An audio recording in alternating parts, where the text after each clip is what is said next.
Hello and namaskar and a very warm welcome on behalf of IIPA. I welcome you all. This is a very, very special interview with none other than somebody who represents governance here, the Secretary of Department of Administrative Reforms and Public Grievances, Government of India. We are going to talk about the whole gamut of governance issues, how the modern and digital outlook is being looked at. We're going to talk about range of questions that we have, and we would like to also understand from him as to what's going on. So right now, I welcome you, V Srinivas. Welcome to this very, very special interview.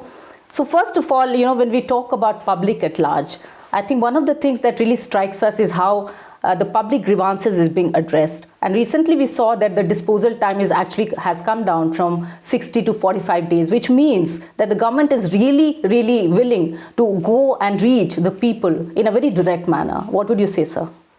There has been a transformation in the way government has handled public grievances since 2014.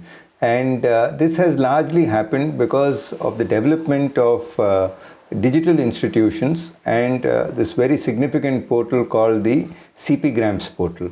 Now the CP Grams portal used to receive initially about 2 lakh grievances. Today we are receiving nearly 33 lakh grievances per year. So the quantum of trust as also the scale in which the CP Grams portal is being used has increased, and more citizens raise their grievances on the CP Grams portal and expect timely grievance redressal. So CP Grams in a way has brought citizens and government closer to each other, and the timelines of disposal have also reduced significantly because there has been integration of CP Grams with state portals as also with district portals. So this was largely possible because of the leadership and vision of the Honorable Prime Minister and duly meticulously led and hand-holding by Dr. Jitendra Singh Ji. For the last 4 years, I have witnessed ministry after ministry wherein which the grievance disposal time has come down, resulting in a huge change in the manner in which citizens' grievances are addressed and also services are delivered across the country. So which means that you're saying that this citizen-first approach is very much at work. How actually it is being applied on the ground? I mean, how are you reaching out to people when you say that citizens are going to be the center of what you do at governance levels?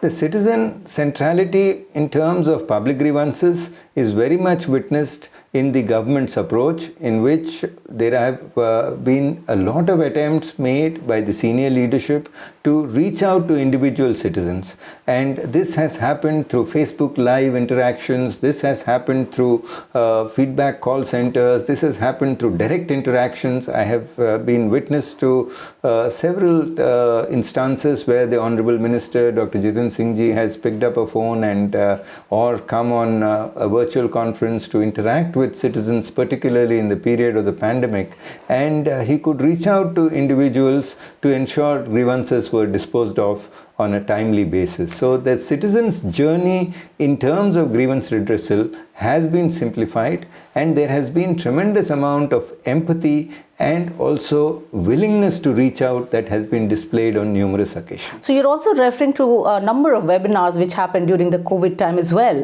where work was going on despite the crisis looming large all around us, sir.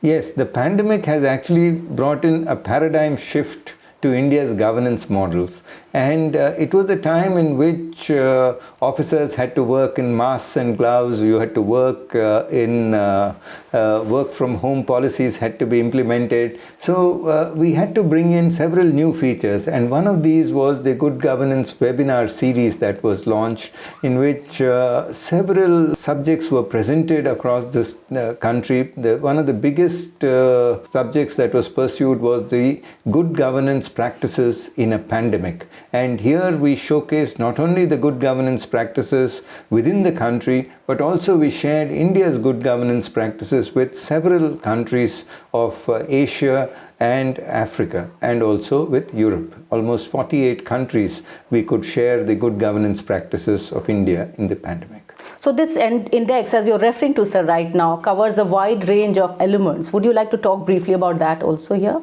Yes, what we witnessed was several digital platforms that had emerged in this period of the pandemic had to be showcased, and its benefits had to be espoused across the country. So there were massive success stories that we have witnessed, particularly areas like telemedicine, where e-Sanjeevani came into force. E-office, there was a significant scaling up because secretariats had to work from home. So the number of files that were created in terms of e-files went up to almost 50,000 files per week. So today we have a central secretariat which has more than 27 lakh e-files.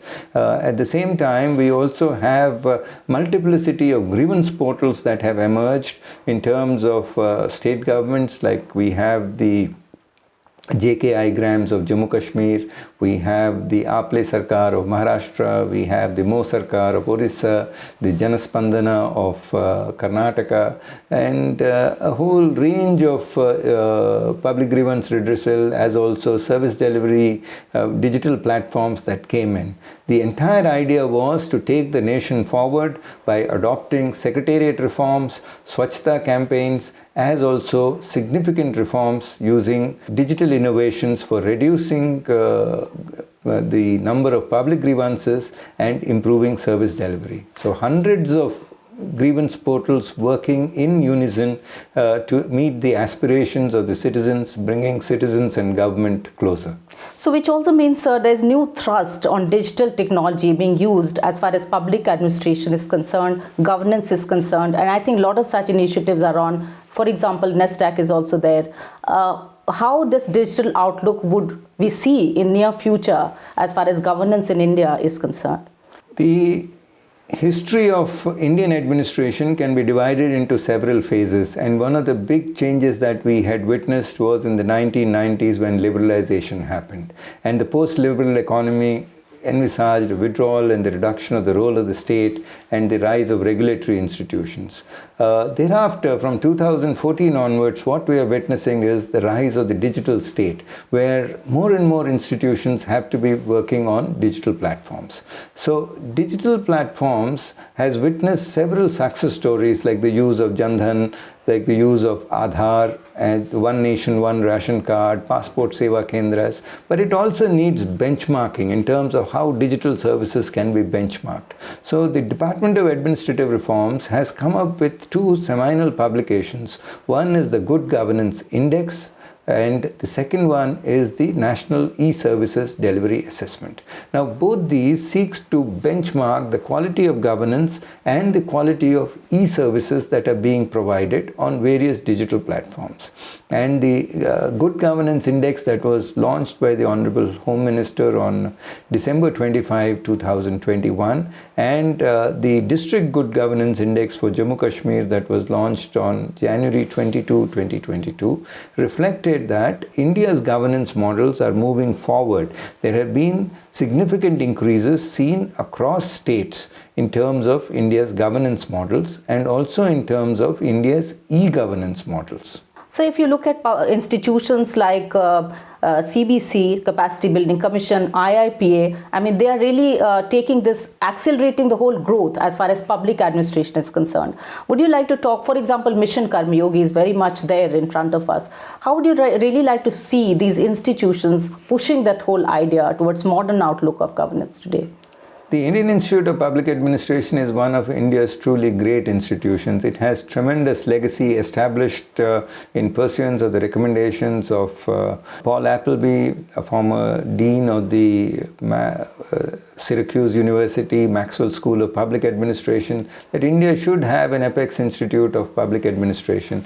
And over decades, it has tried to live up to that legacy by creating and promoting the discipline of public administration.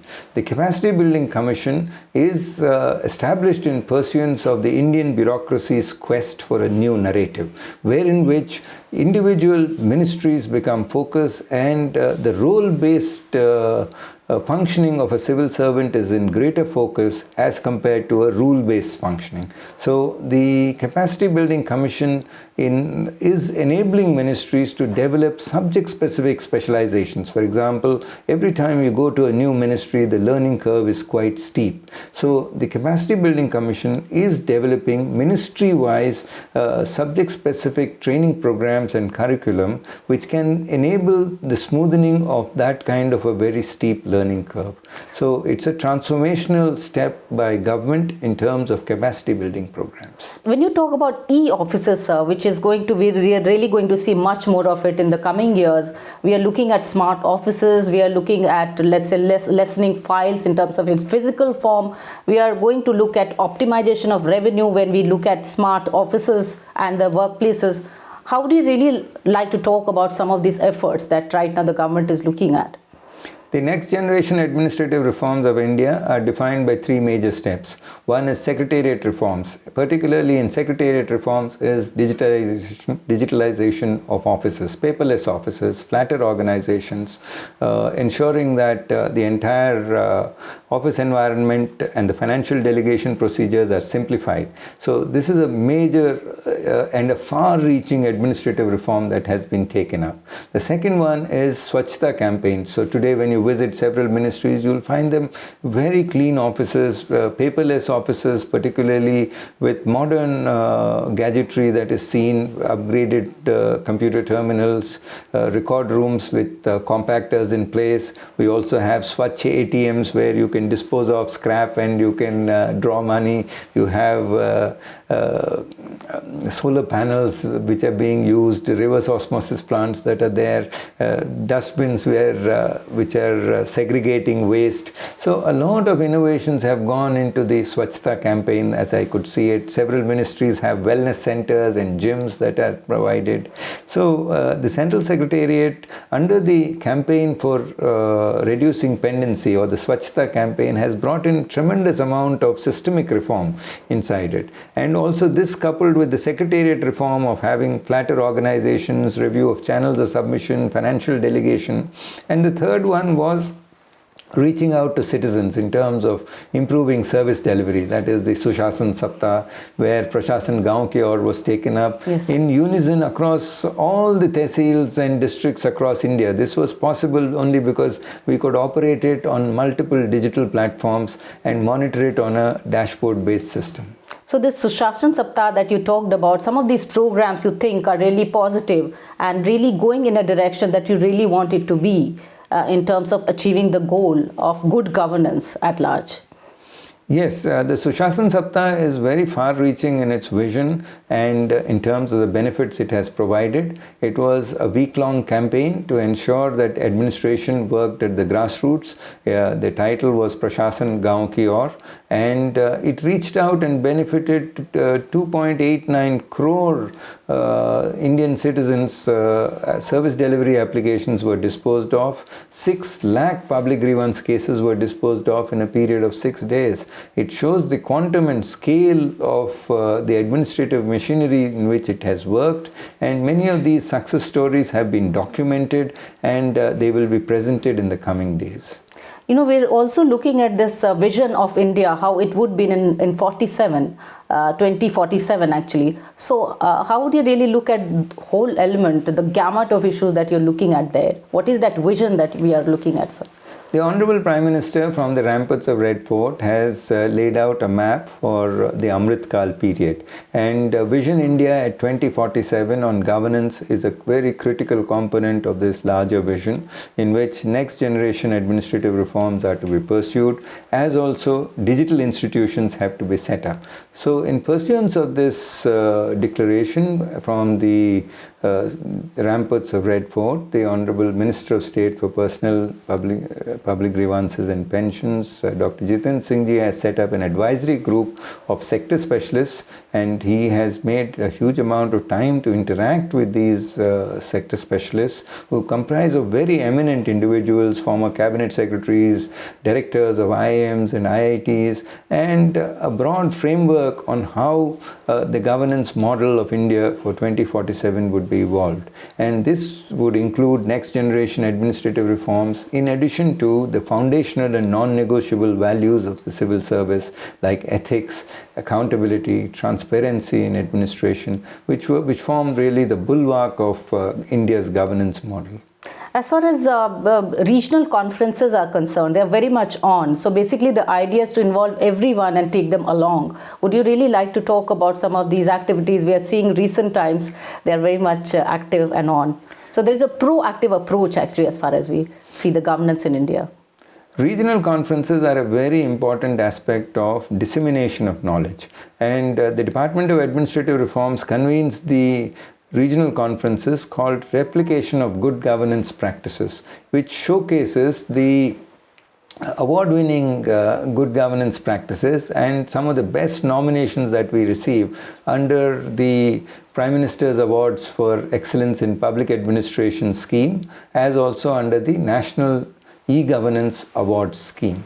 So we've also further tried to ensure that opportunity is given to young innovators who have made a difference in the field, officers who have stood in the front lines of duty, putting service above self to ensure yeoman services to the nation. So the experiences of these officers are presented in regional conferences which are well attended. 500 officers attend the regional conference, nearly 15 states participate in each RC, and there is tremendous motivation that young officers get from hearing many of these success stories being presented. In fact, you're looking at the districts and how they're performing and the district magistrates, for example, at that level. So the layering is very much clear as to how you're looking at each structure.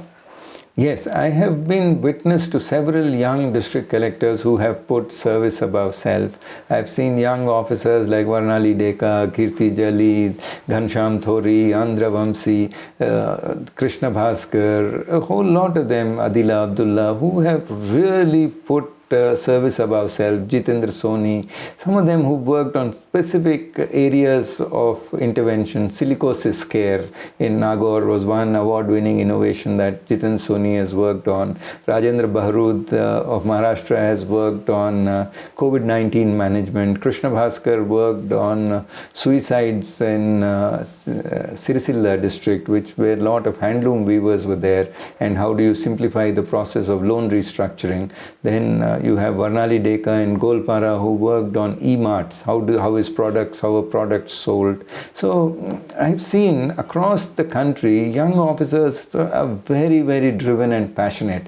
So the stories that of success and also the commitment and determination for public service that the young officers have shown are shared in the regional conferences and presented as success stories to the nation.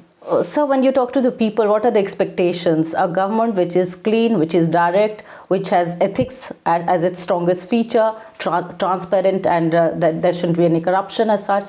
How would you really look at this outlook that right now governance is looking at? Yes, I think and the leadership also, sir, how it really conveys it. Yes, they would like, if you ask a citizen how he would like to look at governance, he would like to have very little interface between government and the citizens. That's why digitization is very important. More and more services being provided on digital platforms.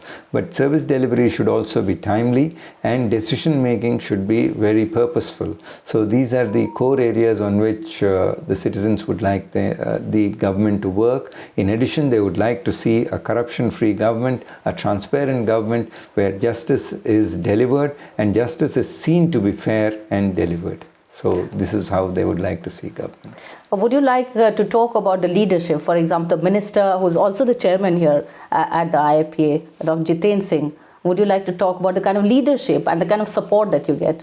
Yes, of course, Dr. Jiten Singh ji, I've had a privilege of serving with him for 4 years now, and I've greatly looked up to him and benefited from his constructive advice in taking governance models of India forward. And as one of India's longest serving ministers in this area of personnel, public administration and pensions, he has brought in very far-reaching and deep-rooted reforms into governance. And as I have mentioned several of them, these were reforms that were recommended for several decades. The fact that it was possible was largely due to his vision and leadership. And your vision, sir, here heading this department as to how we are looking at future years, the futuristic vision that is being talked about, and how you are actually leading from the front, heading this department also. My own understanding of governance is that de-siloization is important, and you need to build large teams to ensure that governance models are successfully delivered. So the effort is to create synergy and positive energy to ensure team functioning is possible and create large functional groups of successful officers. Okay, so thank you for these kind words, sir, and I'm sure that everyone is looking forward to a governance which they can reach out to and the government can reach out to, because we are also looking at maximum governance and minimum government. Would you also like to talk about that a little bit? Yes, the maxim that is followed is maximum governance and minimum government, under which flatter organizations, as I mentioned, has been pursued with great rigor and intensity. So the channels of submission otherwise would have huge numbers of channels of submission, 7, 8 levels. Right now it has been brought down to 4 levels. So that is a significant reduction, and that represents maximum governance with minimum government. Reduce the number of officers through whom the file passes. The second one is e-office version 7.0. Digitize, create paperless offices. You go into an office today, you'll find no it's a very different model. Otherwise, offices are always cluttered with huge files. So maximum governance models are seen in these paperless secretariats.